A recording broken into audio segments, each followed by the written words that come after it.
स्वागत है आपका अपने YouTube चैनल LG क्लासेस 247 पर। आज हम क्लास 7th का चैप्टर पढ़ेंगे वाणिज्य गणित। और वाणिज्य गणित में आपका है दक्षता 7 दक्षता। इसका पिछले वीडियो में आप 6 नंबर तक के सवाल देख चुके थे। आज हम 7वां सवाल देखेंगे। तो 7वें सवाल में देखिए बोला गया है कि दो साइकिल चालक क्रमशः 10 किलोमीटर प्रति घंटा तथा 12 किलोमीटर प्रति घंटा की चाल से एक निश्चित स्थान पर विपरीत दिशाओं में चलते हैं। 5 घंटे बाद दोनों एक दूसरे से कितनी दूरी पर होंगे। तो देखिए कोई निश्चित स्थान से यानी निश्चित स्थान से विपरीत दूरी, यानी निश्चित स्थान ये मान लीजिए है, इससे विपरीत दूरी एक इधर जा रहा है और एक इधर जा रहा है। तो यहाँ पर क्या हो जाएगी, इनकी दोनों की अलग अलग हमें चाल ज्ञात करनी होगी। ठीक है, यहाँ से निकला है मान लो एक साइकिल चालक, उसकी चाल जो है ये 10 किलोमीटर प्रति घंटा है और ये 12 किलोमीटर प्रति घंटा है। तो यहाँ पर देखिए जब ये दूरी दोनों आपस में एक दूरी दूर ही तय तो करेंगे ना, तो यानी समय टोटल दे रखा है, यानी 5 घंटे में वो कितनी दूरी तय कर पाएंगे। ठीक है ना, 5 घंटे में कितनी दूरी वो तय कर पाएंगे। तो माना यहाँ पर मान लेंगे कि माना दूरी तय करेंगे, माना दूरी तय करेंगे बराबर x किलोमीटर। ठीक है ना, x किलोमीटर दूरी तय करेंगे। तो आप जानते हैं दूरी बराबर होता है चाल समय बराबर दूरी बटे चाल। यानी हम 10 का यदि निकालें, पहले साइकिल चालक पहले साइकिल चालक द्वारा तय दूरी, तो x बटे क्या आ जाएगा आपका, x बराबर आ जाएगा आपका 5। ठीक है ना, पहला 10 किलोमीटर प्रति घंटा की चाल से जा रहा है, तो समय बराबर क्या होता है, दूरी बटे चाल। यानी हम पूछ लें कि चाल बराबर क्या होगा, यानी दूरी का सूत्र भी सीधे लगा सकते हैं। यानी दूरी का सूत्र सीधे लगाओगे तो दूरी बराबर आ जाएगा, दूरी बराबर चाल गुणते समय होता है, चाल गुणते समय। तो यहाँ पर आ जाएगा आपका 10 × 5 यानी 50 किलोमीटर आ जाएगा। ठीक है ना, और दूसरे साइकिल चालक द्वारा तय दूरी बराबर ये आपका हो जाएगा, यानी 12 × 5। तो ये कितना हो जाएगा, 12 × 5 = 60 किलोमीटर। कितना हो जाएगा, 60 किलोमीटर।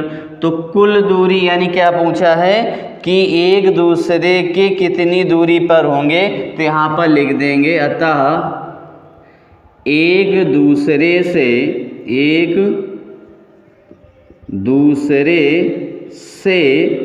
बराबर 50 + 60, यानी विपरीत जा रहे हैं तो दूरी तो इनकी दोनों ऐड होंगी ना, तो यानी दूरी तय ऐड हो जाएंगी, तो आ जाएगा 110 किलोमीटर। ठीक है ना, तो यानी 110 किलोमीटर की दूरी पर ये होंगे एक दूसरे से। ठीक है ना, तो इस प्रकार से आपका 7वां नंबर हो गया। उम्मीद है आपको समझ में आया होगा। देखते हैं अगला सवाल क्या कहता है। अगला सवाल आपका बोल रहा है कि एक विद्यालय में 55% लड़के हैं, यदि लड़कियों की संख्या 900 हो तो लड़कों की संख्या ज्ञात कीजिए। ठीक है ना, तो यहाँ पर देखिए 8वां नंबर सवाल है। पहले बोल रखा है कि एक विद्यालय में लड़कों का प्रतिशत हम निकाल लेंगे। ठीक है ना, बोल रखा है कि एक विद्यालय में लड़कों का प्रतिशत बराबर 55%। ठीक है ना, कितने प्रतिशत है, 55% है। और फिर बोला है कि लड़कियों की संख्या 900 है।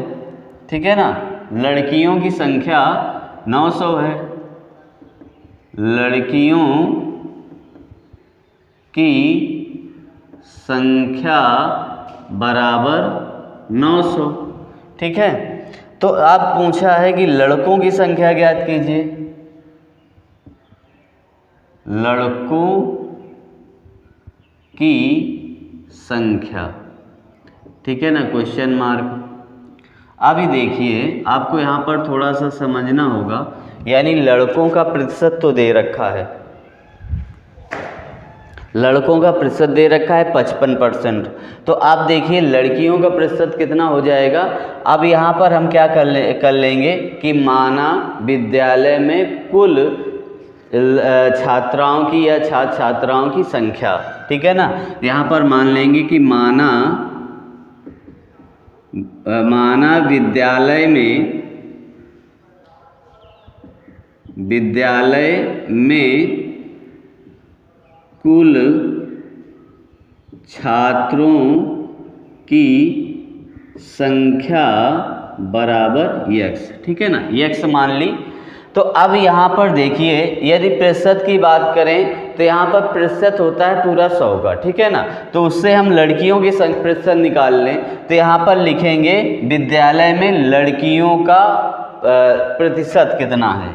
तो यहाँ पर हम निकालेंगे विद्यालय में लड़कियों का प्रतिशत बराबर 100 माइनस लड़कों का प्रतिशत, ठीक है ना। यहाँ पर लिख देंगे लड़कों का प्रतिशत, ठीक है ना, लड़कों का प्रतिशत आ जाएगा। तो यहाँ पर 100 माइनस आ जाएगा 55, ठीक है ना, 55 हो जाएगा प्रतिशत, तो ये आ जाएगा आपका 45%, ठीक है ना। तो लड़कियों का कितना आ गया आपका, ये 45% आ गया, ठीक है। तो अब 45% किसका है, यानी कुल छात्र का। तो हम इससे क्या निकाल लेंगे, कुल छात्र हम निकाल लेंगे कितने हैं, ठीक है ना। तो यहाँ पर लिखेंगे कुल छात्रों की संख्या बराबर कुल छात्रों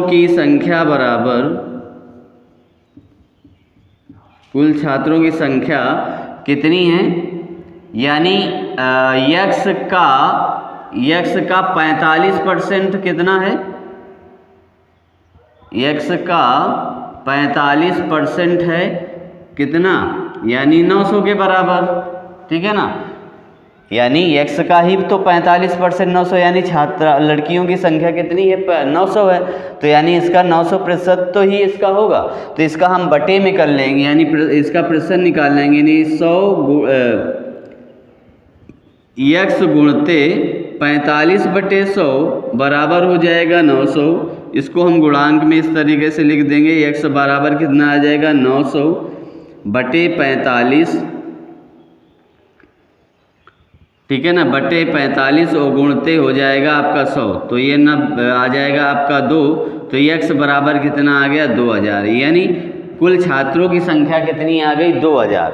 मगर हमसे पूछा है लड़कों का प्रतिशत, ठीक है ना। तो यहाँ पर हम लड़कों का प्रतिशत निकाल लेंगे। तो यहाँ पर लिखेंगे लड़कों की संख्या, ठीक है ना, लड़कों की संख्या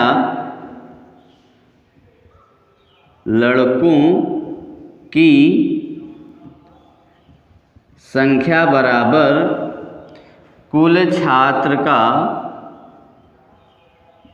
छात्रों का 55%, ठीक है ना।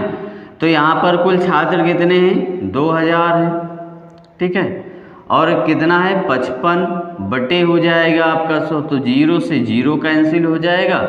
तो 55 दूना है होता है 110, तो यानी 0, यानी 1100 छात्र हो जाएंगे, ठीक है ना, लड़के हो जाएंगे, ठीक है। तो यहाँ पर लिख देंगे अतः विद्यालय में लड़कों की संख्या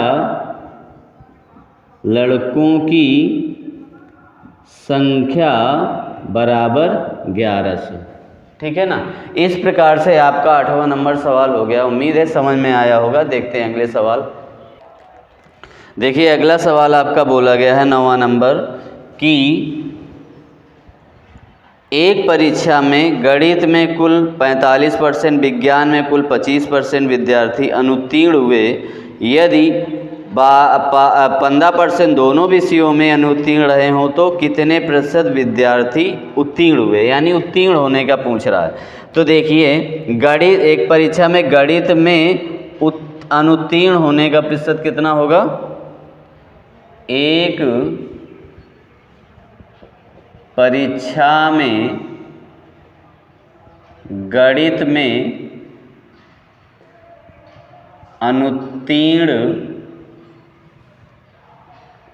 अनुत्तीर्ण छात्र प्रतिशत बराबर है 45, ठीक है ना। तो अब यहाँ पर गणित के उत्तीर्ण हम निकाल लेंगे, ठीक है ना। उत्तीर्ण कितने हुए होंगे? उत्तीर्ण छात्र का प्रतिशत यानी 100 में से कितना घटा दोगे? 45, तो यहाँ पर आ जाएगा 55% उत्तीर्ण हुए, ठीक है ना। डायरेक्ट करते जाएंगे साथ में तो आसानी से आप कर लेंगे। अब यहाँ पर बोला है कि विज्ञान में एक परीक्षा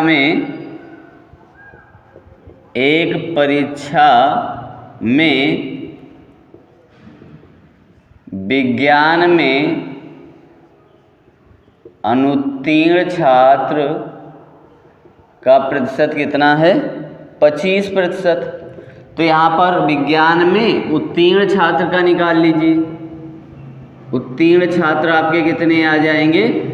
100 माइनस 25% यानी 75%, ठीक है ना। अब दोनों विषयों में अनुत्तीर्ण हैं। एक परीक्षा में दोनों विषयों पर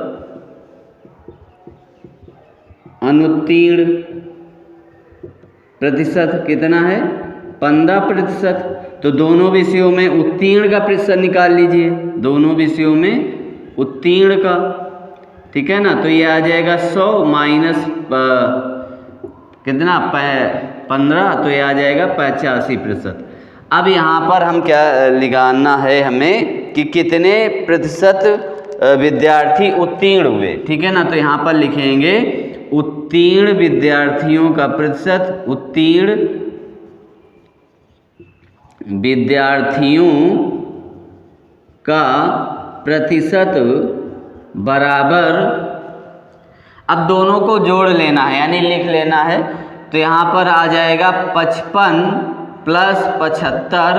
अब दोनों में उत्तीर्ण है यानी क्या करोगे? इसको हम माइनस कर देंगे, ठीक है। 85 को माइनस कर देंगे प्रतिशत में, तो ये आपका आ जाएगा 0 और ये आ जाएगा 8 5 13, 130% माइनस 85%, ठीक है ना। 85% आ जाएगा। तो जब इसको आप घटाओगे तो ये 45% आ जाएगा, यानी टोटल जो उत्तीर्ण हुए हैं विद्यार्थी वो 45% हुए हैं, ठीक है ना।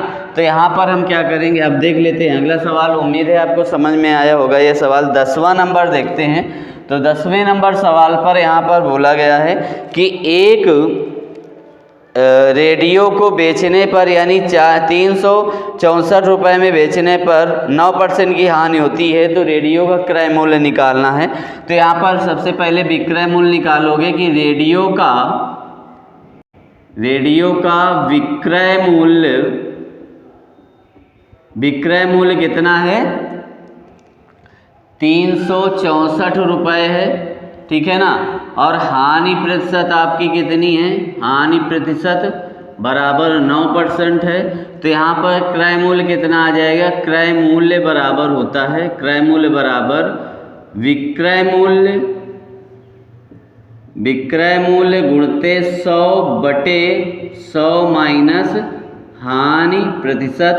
तो यहाँ पर आ जाएगा 364 गुणते 100/100 माइनस 9। तो यहाँ पर आ जाएगा आपका 9% है। तो यहाँ पर देखिए यानी 364 गुणते आ जाएगा 9/, यहाँ पर 91 आ जाएगा। तो 91 चौको कितना हो जाएगा? 364। तो यहाँ पर आ जाएगा यानी 400 रुपये। तो क्रय मूल्य कितना आ गया? 400 रुपये। तो यहाँ पर लिख सकते हैं अतः रेडियो का क्रय मूल्य बराबर 400 रुपये होगा। ठीक है ना, यानी क्रय मूल्य कितना आ गया, 400 रुपये आ गया। उम्मीद है सवाल समझ में आया होगा। देखते हैं अगला सवाल। देखिए अगला सवाल आपका दिया गया है 11वां नंबर। बोला है कि साड़ियों की सेल में 20% की छूट मिलने पर 720 अंकित मूल्य की साड़ी कितने रुपए में मिलेगी। ठीक है ना, तो यानी साड़ी का अंकित मूल्य कितना दे रखा है, साड़ी का अंकित मूल्य बराबर दे रखा है 720 रुपये। ठीक है ना, और छूट प्रतिशत है आपका 20%। ठीक है ना, तो यहाँ पर विक्रय मूल्य पूछा है कि साड़ी का विक्रय मूल्य कितना होगा। तो देखिए निकालते हैं साड़ी का विक्रय मूल्य। तो यहाँ लिखेंगे साड़ी का विक्रय मूल्य बराबर साड़ी का विक्रय मूल्य बराबर अंकित मूल्य गुणते 100 माइनस छूट प्रतिशत बटे 100। ठीक है ना, तो यहाँ पर अंकित मूल्य कितना है 720 रुपये गुणते 100 माइनस छूट कितनी है 20% की, बटे हो गया 100 आपका। ठीक है ना, तो 720 इंटू 80 बटे हो जाएगा आपका 100। तो एक जीरो से ये जीरो और ये जीरो से कैंसिल हो गया। 8 दूनी 16 की रेस है, 8 सते 56 1 57, यानी कितने रुपए की मिल जाएगी साड़ी, 576 रुपये की। ठीक है ना, तो लिखेंगे अतः साड़ी 576 रुपये में मिलेगी। ठीक है ना, तो इस प्रकार से आपका 11वां नंबर सवाल हो जाता है। देखते हैं अगला सवाल। देखिए अगला सवाल 12वां नंबर बोला गया है कि किरण ने डाकघर में बचत खाते में 1600 जमा किए। उसने 3 वर्ष तक इसमें से कोई धन नहीं निकाला। 3 वर्ष बाद सारा धन निकाला गया। बताइए उसे कुल कितने रुपए ब्याज मिले यदि डाकघर में ब्याज दर 5% वार्षिक ब्याज दे हो तो। यानी चक्रवृद्धि ब्याज का सूत्र यहाँ पर लगना है, यानी ब्याज पूछ रखा है तो इसको हम देखते हैं। यानी मूलधन कितना है दे रखा है, यानी मूलधन दे रखा है आपका, मूलधन बराबर है 1600 रुपये। ठीक है ना, 1600 रुपये, और समय है 3 वर्ष, और दर है आपकी 5%। ठीक है, अब यहाँ पर हम चक्रवृद्धि ब्याज का सूत्र लगा देंगे। ठीक है, तो चक्रवृद्धि ब्याज बराबर होता है, चक्रवृद्धि ब्याज बराबर मूलधन 1 प्लस दर अपान का 100 पावर में समय और माइनस मूलधन। ठीक है ना, मूलधन हो जाएगा। और तो 1600 रुपये आपका मूलधन है, 1 प्लस दर आपका 5% है बटे 100, समय है 3 वर्ष, 3 माइनस का 1600। ठीक है ना, तो देखिए ये कट जाएगा तो 20 पंचे 100 हो जाएगा। तो यहाँ पर आ जाएगा 1600 इंटू यहाँ पर आपका आ जाएगा 21 बटे 20। आप हल कर लोगे तो जानते हैं, यानी माइनस 1600 हो जाएगा। अब देखिए इसको जब हम सॉल्व करेंगे यानी 21 का क्यूब करेंगे तो यहाँ पर 21 का क्यूब होता है 9261। ठीक है ना, यानी 9261 आ जाएगा बटे आ जाएगा, यानी आ जाएगा आपका 8000। ठीक है, इंटू माइनस 1600। तो अब देखिए ये आपका 0 से 2 0 कैंसिल हो जाएगा और 8 से आपका ये 2 बार चला जाएगा। ठीक है, तो अब इसको हम क्या करेंगे, इसका गुणा कर देंगे तो 2 आ जाएगा, यहाँ पर भी 2 आ जाएगा, फिर 4 दूनी 2 दूना 4 1 5, और ये आपका आ जाएगा 18, ठीक है ना, यानी 18 आ जाएगा, दशमलव लग जाएगा, बटे में आ जाएगा 10, ठीक है। तो इसको हम जब घटा के करेंगे तो ये हमारा एक अंक बाद दशमलव लग जाएगा, यानी आ जाएगा 1852.2 माइनस का आ जाएगा आपका 1600, ठीक है। तो अब इसको हम जब घटा देंगे तो आ जाएगा आपका 252.2 या 20 कह सकते हैं रुपए। तो चक्रवृद्धि ब्याज आपका कितना आ गया, 252.20 रुपये 20 पैसे, ठीक है ना। तो अब अगला इसका लास्ट सवाल हम देख लेते हैं, 13वां नंबर क्या कहता है। तो 13वां नंबर देखिए, बोल रहा है कि माजिद ने डाकघर के समावधि जमा खाते में 5,000 2 वर्ष के लिए जमा किए, 2 वर्ष बाद उसे कुल कितने रुपए मिले यदि ब्याज 8% वार्षिक दे हो तो, ठीक है ना। तो यहाँ पर देखिए मूलधन कितना दे रखा है, तो मूलधन दे रखा है आपका 5,000 रुपये, ठीक है, और दर दे रखी है आपकी 8% और समय है 2 वर्ष, ठीक है ना, समय है आपका 2 वर्ष। तो आप जानते हैं यहाँ पर ये पूछ रहा है कि कितने रुपए मिलेंगे, ठीक है ना।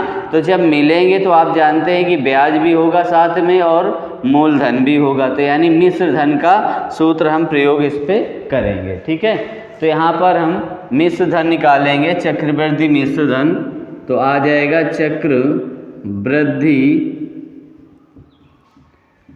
मिश्र धन बराबर मूलधन और कोष्टक में 1 प्लस दर अपान का 100 पावर में समय। तो यहाँ पर आ जाएगा आपका 5,000, 1 प्लस दर कितनी 8% बटे हो गया आपका 100 और समय हो गया 2। तो ये देखिए 4 से डिवाइड हो जाएगा, 4 दूनी 8 और 25 चौको 100। तो इसको हम क्या करेंगे, गुणा, इसको सॉल्व करेंगे तो आ जाएगा आपका 5,000 इंटू 27/25 का स्क्वायर, ठीक है। तो इसका हम क्या करेंगे, स्क्वायर इसका कर लेंगे, तो ये आ जाएगा 27 का होता है 729 और बटे 625, ठीक है। अब इसको हम 25 से डिवाइड करते हैं, ठीक है ना। तो 25 पंचे 625 होता है और 25 दूनी 50 होता है, यहाँ पर आ गया आपका 200, तो 25 अट्ठे हो गया 200। इसको हम क्या करेंगे, गुणा कर देंगे, तो 9 72 और 8 दूनी 16 और 16 और 7 कितना हो गया आपका 23 हासिल 2, 8 सते 56 और 2 58, तो 5832 रुपये उसको मिलेंगे, ठीक है ना। तो हम लिख सकते हैं कि अतः माजिद को 5832 रुपये मिलेंगे, ठीक है ना। तो यह बैंक से मिलेंगे, इस प्रकार से हम लिख सकते हैं। इस प्रकार से आपका ये सवाल हो गया और चैप्टर, ये वाणिज्य गणित का चैप्टर समाप्त होता है। उम्मीद है आपको क्लास पसंद आई होगी और जितने चैप्टर यानी जितने पार्ट में आपने क्लास को देखा है, उम्मीद है उस पर भी समझ आया होगा, पूरा वाणिज्य गणित आपको समझ में आई होगी। तो ये नए चैप्टर के साथ फिर हम मिलते हैं। यदि आपको अच्छी लगी हो क्लास तो लाइक करें, यदि चैनल पर नए हैं तो सब्सक्राइब करें और बेल आइकन को दबाना ना भूलें और वीडियो को ज़्यादा से ज़्यादा शेयर करते रहिए। मिलते हैं फिर नेक्स्ट वीडियो पे, तब तक के लिए धन्यवाद।